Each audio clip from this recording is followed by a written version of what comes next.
is yung austerity measures po natin. Marami po ang pamahalaan po, iniengganyo po ang lahat. Pamahalan man yan, pribadong sektor, mga kabahayan, pamilya, magtipid sa panahon ng krisis. Kayo po dyan sa Office of the Vice President at particularly po sa inyo pong departamento na kumbaga kayo po ay nandyan para magbigay alalay at tulong sa mga nangangailangan po natin mga kababayan. Ano po ba ang inyong ginagawa to kumbaga makatulong, kumbaga makatipid din tayo, pero at the same time dahil alam naman po natin from the very beginning manipis po talaga ang budget, di ba po, na inilaan. Paano nyo po ito mai-stretch aside from nabanggit nyo may mga kinansela na po ng mga malalaking events, pero ano po ang mga paraan po at ang ginagawa nyo para masiguro po na ang tulong ay tuloy-tuloy pa rin po? Well, yun pong austerity measures ay matagal na pong naipapatupad ito ng Office of the Vice President. Sa simula pa, nagkaroon na po kami ng guidelines kung paano magtitipid po sa paggamit ng kuryente at hindi lang po yung kuryente, pati lahat ng resources. Actually, ang tinatawag nating prudent use of logistics and resources.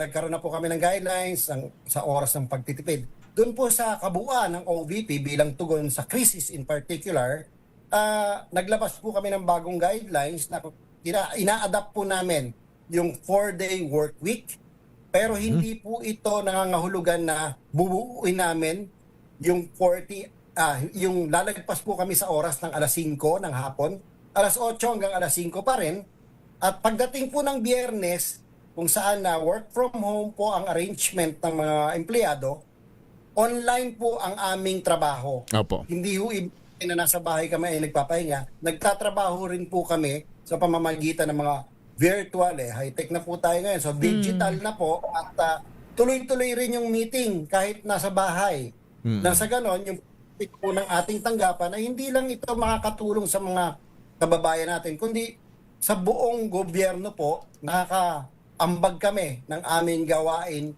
para kung saan yung kabuuan po ng ating pondo ng bayan ay natitipid. Alright. And in particular po, sa disaster operations, nagsimula na po kami about 2 weeks ago kung saan yung aming mga ilaw ay binawasan na po ng wattage, yung pang mga ginagamit na ilaw.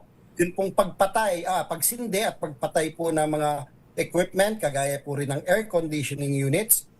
Sinisimula na po namin ng mas late, imbis na alas 8 sa disaster operations po, alas 9 po kami nagsisindi ng aircon, and then pagdating po ng hapon, alas 4, patay na po yan kasi malamig pa rin naman yun, may maiiwan pa rin siya lamig. Correct. Tapos yung mga ilaw po natin sa labas, yung mga signages, naglagay na po kami ng solar lights. Hindi na po namin sinisindi yung mga ilaw sa labas. Instead, yung solar lights po nakakabit na, nananatiling maliwanag yung ating tanggapan kahit anong oras. O yun, at least maliwanag pa rin.